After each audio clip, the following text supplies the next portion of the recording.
Hello नमस्कार साथियों, फिर से हाजिर हूँ आपके साथ लेकर के हिस्ट्री की एनसीईआरटी।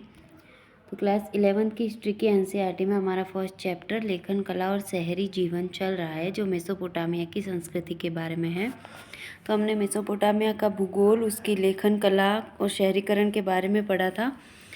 आज हम पढ़ेंगे दक्षिणी मेसोपोटामिया का शहरीकरण, मंदिर और राजा।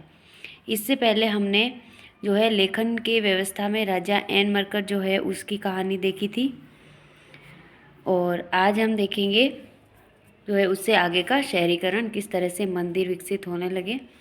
तो 5000 ईसा पूर्व से दक्षिणी मेसोपोटामिया में बस्तियों का विकास होने लगा। यानी दक्षिण का जो विकास है वो बाद में हुआ, 5000 ईसा पूर्व से होने लगा था। इन बस्तियों में से कुछ ने प्राचीन शहरों का रूप ले लिया, और ये शहर कई तरह के थे। पहले वो जो मंदिर के चारों ओर विकसित हुए, और दूसरे वो जो व्यापार के केंद्रों के रूप में विकसित हुए। यानी दो तरह के मंदिर थे, और जो बाकी बचा हुआ था वो शाही शहर होता था। इनमें से पहली दो श्रेणियों के शहरों पर यहाँ पे चर्चा की जाएगी। बाहर से आकर बसने वाले लोगों ने उनके मूल स्थान का, जिनका पता नहीं है, अपने गाँव में से कुछ चुने हुए स्थानों या मंदिरों को बनाना और उनका पुनर्निर्माण करना शुरू किया।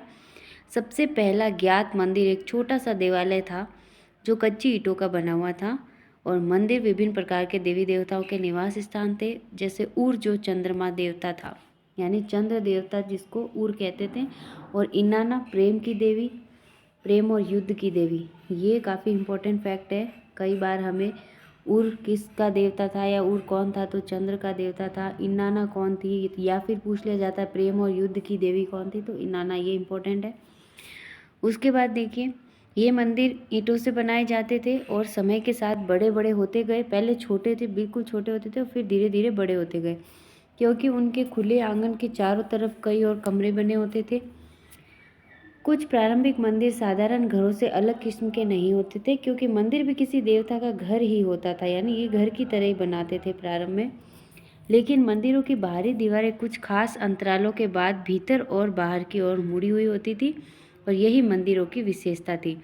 साधारण घरों की दीवारें ऐसी नहीं होती थी, यानी मोस्टली ये साधारण घरों की तरह ही होते थे, लेकिन इनकी दीवारों में कुछ अलग फर्क होता था, जिससे पता चलता था कि ये एक साधारण घर नहीं होकर मंदिर है। देवता पूजा का केंद्र बिंदु होता था। मंदिर में मुख्य केंद्र क्या होता है, देवता ही होता है। लोग देवी देवता के लिए अन्न, दही, मछली आदि लाते थे। पुराने जमाने के कुछ मंदिर के फर्शों पर मछली की हड्डियों की परतें जमी हुई मिली है, और इसी से ये सिद्ध होता है।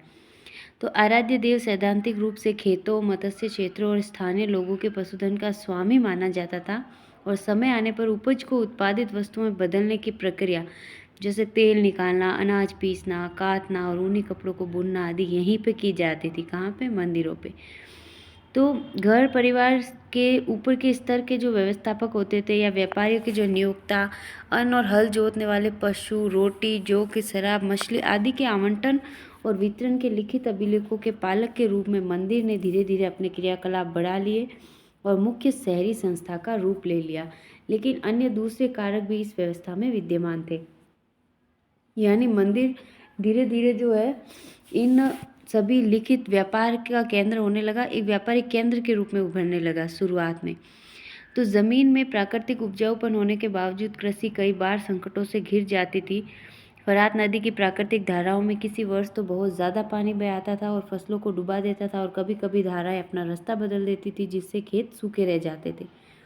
तो जैसा कि पुरातत्व अभिलेखों से पता चलता है कि मेसोपोटामिया के इतिहास में गांव समय समय पर पुनः स्थापित किए जाते रहे हैं, और इन प्राकृतिक विपदाओं के अलावा कई बार मानव निर्मित समस्या भी आ खड़ी होती थी। जो लोग इन धाराओं के ऊपरी इलाकों में रहते थे, वे अपने पास की जलधारा से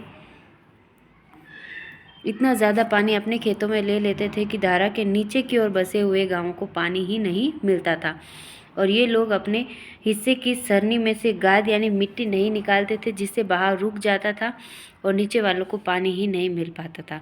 तो इसलिए मेसोपोटामिया के तत्कालीन देहातों में ज़मीन और पानी के लिए बार बार झगड़े हुआ करते थे।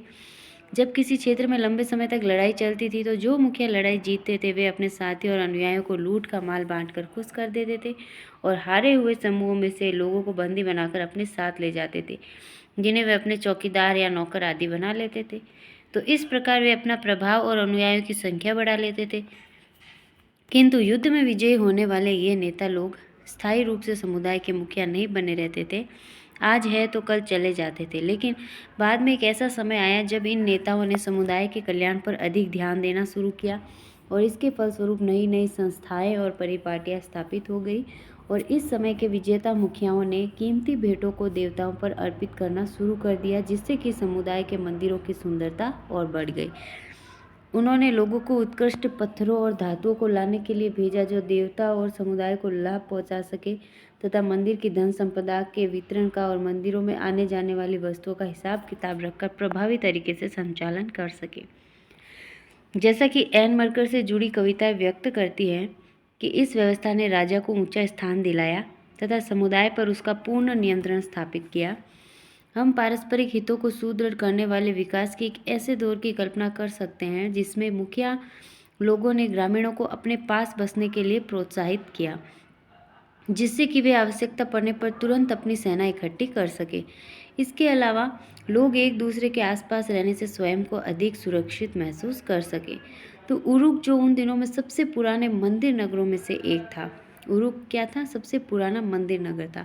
उससे हमें सशस्त्र वीरों और उनसे हताहत हुए शत्रुओं के चित्र भी मिलते हैं और सावधानी पूर्वक किए गए पुरातत्वीय सर्वेक्षणों से पता चलता है कि 3000 ईसा पूर्व के आसपास जब उरुक नगर का 250 हेक्टेयर भूमि में विस्तार हुआ तो उसके कारण दर्जनों छोटे छोटे गांव उजड़ गए और बड़ी संख्या में आबादी का विस्थापन हुआ। और उसका यह विस्तार शताब्दियों बाद फले फूले मोहनजोदड़ो नगर से 2 गुना था। यह भी उल्लेखनीय तथ्य है कि उरुक नगर की रक्षा के लिए चारों ओर काफ़ी पहले ही एक सुदृढ़ प्राचीर बना दी गई थी और उरुक नगर 4200 ईसा पूर्व से 400 ईस्वी तक बराबर अपने अस्तित्व में बना रहा और उस दौरान 2800 ईसा पूर्व के आसपास वह बढ़कर 400 हेक्टेयर में फैल गया। तो हमें इसका जो कब ये स्थापित होता है, कितना इसका अस्तित्व बना रहा, कितने साल तक ये बना रहा और कितना इसका जो है फैलाव था, ये सब हमें याद रखना है फैक्ट। युद्धबंदियों और स्थानीय लोगों को अनिवार्य रूप से मंदिर का अथवा प्रत्यक्ष रूप से शासक का सामना करना पड़ता था। कृषि कर भले ही न देना पड़े पर काम करना अनिवार्य होता था। जिन्हें काम पर लगाया जाता था उन्हें काम के बदले अनाज दिया जाता था। सैकड़ों ऐसी राशन सूचियाँ मिली हैं जिनमें काम करने वालों के लोगों के नामों के आगे उन्हें दिए जाने वाले अनाज, कपड़े और तेल आदि की मात्रा लिखी गई है। एक अनुमान के अनुसार इन मंदिरों में से एक मंदिर को बनाने के लिए तो 1500 आदमियों ने 5 साल तक प्रतिदिन 10 घंटे काम किया था। तो जो है वो इतना काम यहाँ पे करते थे, श्रम दान अपना यहाँ पर करते थे। इसके बदले में ये मंदिर उन्हें क्या करते थे, अनाज, कपड़े आदि दे देते थे। तो शासक के हुक्म से आप लोग पत्थर खोदने, धातु खनिज लाने, मिट्टी से ईंटें तैयार करने और मंदिर में लगाने और सुदूर देशों में जाकर मंदिर के लिए उपयुक्त सामान लाने के कामों में जुटे रहते थे। और इसी वजह से 3000 ईसा पूर्व के आसपास उरुक में खूब तकनीकी प्रगति हुई। अनेक प्रकार के शिल्पों के लिए कांसे के औजारों का प्रयोग होता था। वास्तुविदों ने ईंटों के स्तंभों को बनाना सीख लिया था, क्योंकि उन दिनों बड़े बड़े कमरों की छतों के बोझ को संभालने के लिए सैतीर हेतु उपयुक्त लकड़ी नहीं मिलती थी। तो इस तरह उन्होंने क्या सीखा, ईंटों के स्तंभों को भी बनाना सीख लिया और कांसे के औजार का भी प्रयोग सीख लिया। तो सैकड़ों लोगों को चिकनी मिट्टी के शंकु बनाने और पकाने के काम में लगाया जाता था। इन शंकुओं को भिन्न भिन्न रंगों में रंग कर मंदिरों की दीवारों में लगाया जाता था, जिससे वे दीवारें विभिन्न रंगों से सुशोभित हो जाती थी। और मूर्ति कला के क्षेत्र में भी उच्च कोटि की सफलता प्राप्त की गई। इस कला के सुंदर नमूने आसानी से उपलब्ध होने वाली चिकनी मिट्टी की अपेक्षा अधिकतर आयातित पत्थरों से तैयार किए जाते थे। यानी जो मूर्तियाँ हैं वो मोस्टली पत्थरों से बनाते थे ये लोग। तभी प्रौद्योगिकी के क्षेत्र में भी एक युगांतकारी परिवर्तन आया जो शहरी अर्थव्यवस्था के लिए अत्यंत उपयुक्त साबित हुआ, और वह था कुम्हार के चाक का निर्माण। कुम्हार के चाक का निर्माण यहाँ पे एक महत्वपूर्ण परिवर्तन माना जाता है जो शहरी अर्थव्यवस्था के लिए बहुत उपयुक्त साबित हुआ। आगे चलकर इस चाक से कुम्हार की कार्यशाला में एक साथ बड़े पैमाने पर दर्जनों एक जैसे बर्तन बनाए जाने लगे। तो यहाँ पे हम इस फैक्ट को बाद में देखेंगे, पहले हम देखेंगे जो हमारा कुछ छूट गया है। यहाँ पे देखिए लगभग 3000 ईसा पूर्व में निर्मित एक मंदिर जिसका खुला हुआ आंगन और बाहरी भीतरी मुख्य भाग जो उत्खननित है यहाँ पे हमें दिखाया गया है। ये देखिए, ये एक मंदिर का खुला आंगन है यहाँ पे। ये देखिए, ये इसका आंतरिक द्वार, ये इसका बाहरी द्वार हो गया। इस तरह से ये एक मंदिर का नक्शा इस तरह से ये लोग बनाते थे, एक घर की तरह। फिर देखिए यहाँ पे जो स्टार्टिंग में दक्षिणी मेसोपोटामिया का सबसे प्राचीन ज्ञात मंदिर, जो एक छोटा सा ईंटों का मंदिर था, वो देखिए 5000 ईसा पूर्व का क्या था। एक इस तरह से बस ईंटों से बना हुआ था। यहाँ पे छोटी सी वेदिका होती थी, ये प्रवेश द्वार और भट्टी जहाँ पे हवन वगैरह किए जाते हो। तो ये बस यहाँ पे इतने से फैक्ट हमें देखने को मिलते हैं।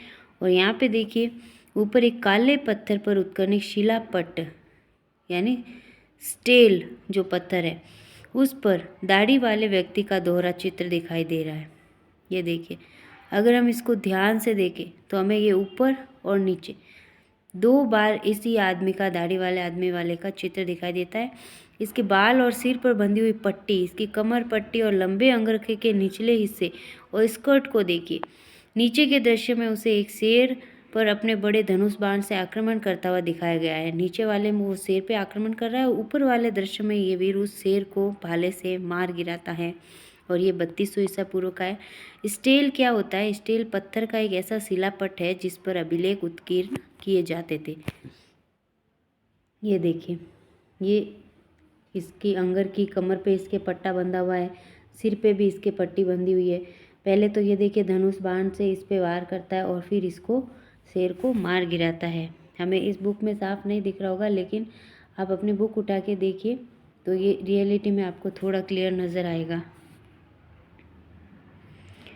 फिर देखते हैं हमारा अगला जो है फैक्ट, बेलनाकार मुद्रा की छाप यहाँ पे हमें दी हुई है।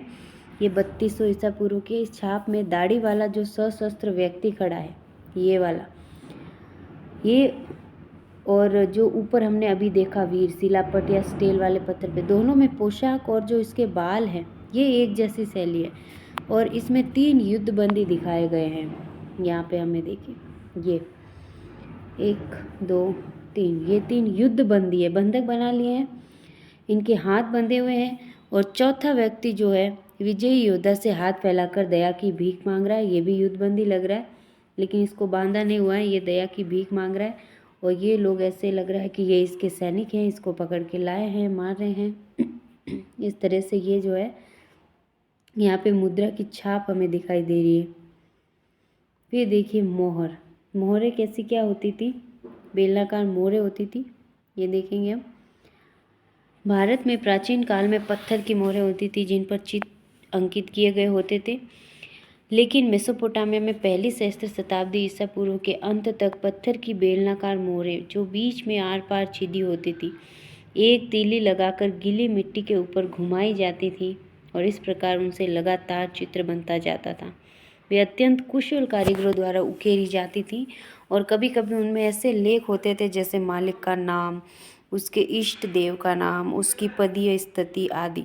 मतलब इस बेलनाकार मुहर को आप एक सील कह सकते हो, जैसे आजकल लोग स्याही में डुबो के ठप्पा लगाते हैं, अपनी सील लगाते हैं, उसी तरह से जो है मालिक अपना नाम, पता, इष्ट देव का नाम, पद वगैरह इस पे जो बेलनाकार पत्थर पे उकेर देता था और फिर गीली मिट्टी पे जब इसको घुमाते थे तो ये उस पे एज इट इज़ छप जाता था सील की तरह।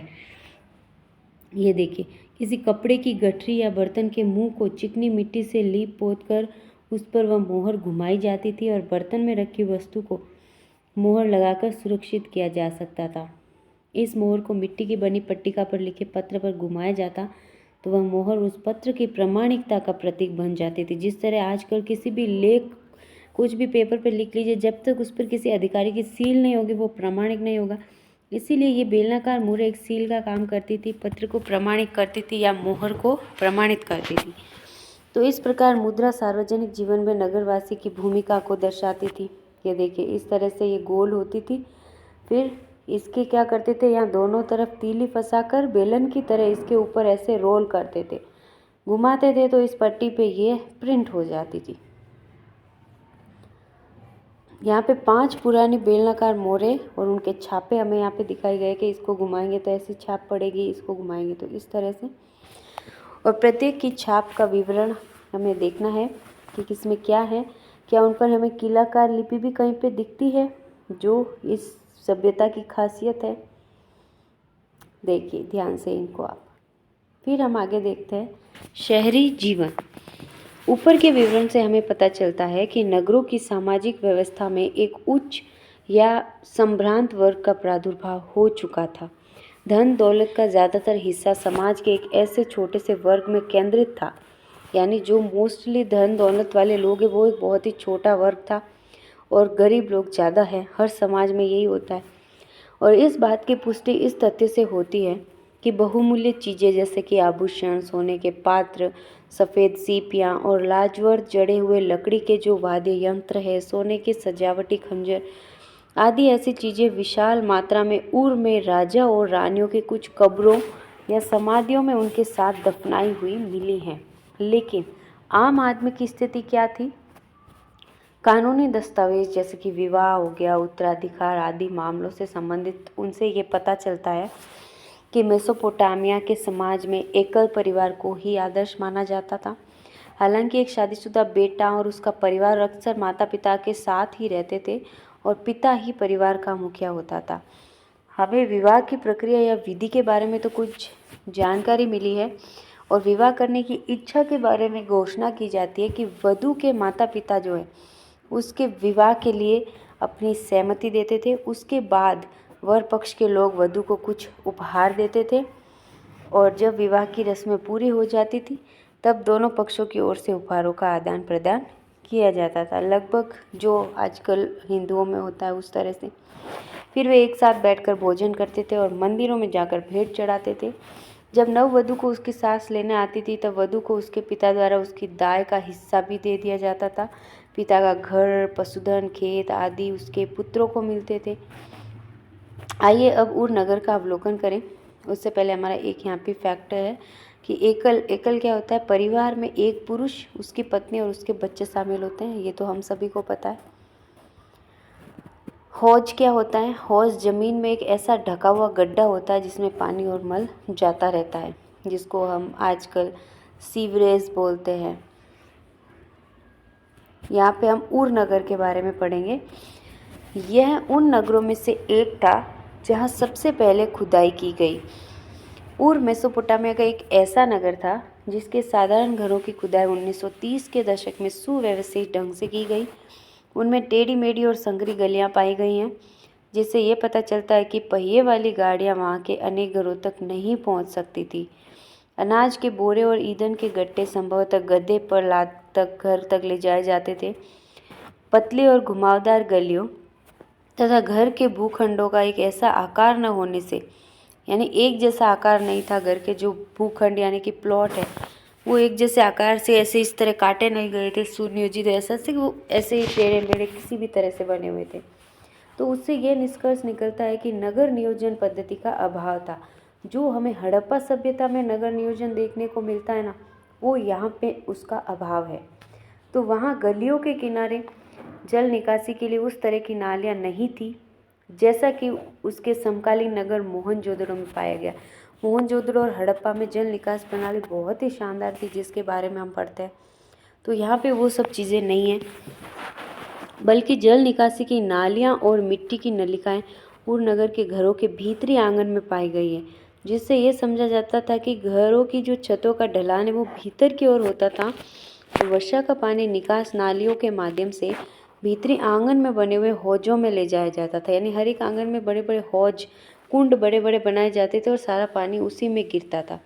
शायद ये इसीलिए किया गया था कि एक साथ तेज़ वर्षा आने पर घर के बाहर कच्ची गलियां बुरी तरह कीचड़ से ना भर जाएं। फिर भी ऐसा प्रतीत होता है कि लोग अपने घर का सारा कूड़ा करकट बुआर कर गलियों में डाल देते थे, जहाँ आने जाने वाले लोगों के पैरों के नीचे आता जाता रहता था। इस प्रकार बाहर कूड़ा डालते रहने से गलियों की सतहें भी ऊंची उठ जाती थी, जिसके कारण कुछ समय बाद घरों की दहलीजों को भी ऊंचा उठाना पड़ता था ताकि वर्षा के बाद कीचड़ बहकर घरों के भीतर ना आ सके। और कमरों के अंदर रोशनी खिड़कियों से नहीं बल्कि उन दरवाजों से होकर आती थी जो आंगन में खुला करते थे। इससे घरों के परिवारों की गोपनीयता भी बनी रहती थी। यानी घर के बाहर की तरफ गलियों में खिड़कियां नहीं होती थी, केवल कमरों के दरवाजे आंगन में खुलते थे और वहीं से रोशनी आती थी। ये लोग प्राइवेसी को ज़्यादा ध्यान देते थे, तो खिड़कियां वगैरह नहीं थी। तो घरों के बारे में कई तरह के अंधविश्वास भी प्रचलित थे कि जिनके विषय में उर में पाई गई शकुन अपशकुन संबंधी बातें पट्टिकाओं पर लिखी मिली है। जैसे घर की दहलीज ऊंची उठी हुई हो तो धन दौलत लाती है, सामने का दरवाज़ा किसी दूसरे के घर की ओर ना खुले तो वो सौभाग्य प्रदान करता है। यानी ये लोग इस तरह की चीज़ों को बहुत मानते थे। लेकिन अगर घर का लकड़ी का मुख्य दरवाज़ा भीतर की ओर न खुलकर बाहर की ओर खुले तो पत्नी अपने पति के लिए यंत्रणा का कारण बनेगी। इस तरह से यंत्रणा यानी वो अपने पति को दुख देगी। और उर में नगरवासियों के लिए एक कब्रिस्तान था जिसमें शासकों तथा जनसाधारण की समाधियां भी पाई गई। और लेकिन कुछ लोग साधारण घरों के फर्शों के नीचे भी दफनाए हुए पाए गए। यानी कब्रिस्तान भी था, लेकिन कुछ लोगों को घर के फर्श के नीचे भी दबा दिया जाता था। और ये देखिए इस नगर का बड़ा ही टेढ़ा मेढ़ा नक्शा। रिहायशी इलाका है ये, जहाँ पे पब्लिक रहती थी। लगभग 2000 ईसा पूर्व का ये कि आप चित्र में टेढ़ी मेढ़ी गलियों के अलावा 2 या 3 बंद गलियाँ भी खोज सकते हैं। तो ये काम करना है आपको, बैठ के अपनी बुक में बंद गलियाँ खोजनी है, टेढ़ी मेढ़ी गलियाँ देखनी है कि कहाँ जाके गाड़ी फंसने वाली है और कहाँ से निकलने वाली है। ठीक है, हम देखते हैं अपना नेक्स्ट जो पॉइंट है, पशुचारक क्षेत्र में एक व्यापारिक नगर। अब हम अपना नेक्स्ट जो इम्पोर्टेंट नगर है मारी नगर। उर भी काफ़ी इम्पोर्टेंट नगर था, अब जो मारी नगर है ये और ज़्यादा इम्पोर्टेंट है। तो इसके बारे में हम पढ़ेंगे आराम से अपने नेक्स्ट वीडियो में। आज के लिए बस इतना ही साथियों, बहुत बहुत धन्यवाद आपका। नमस्कार।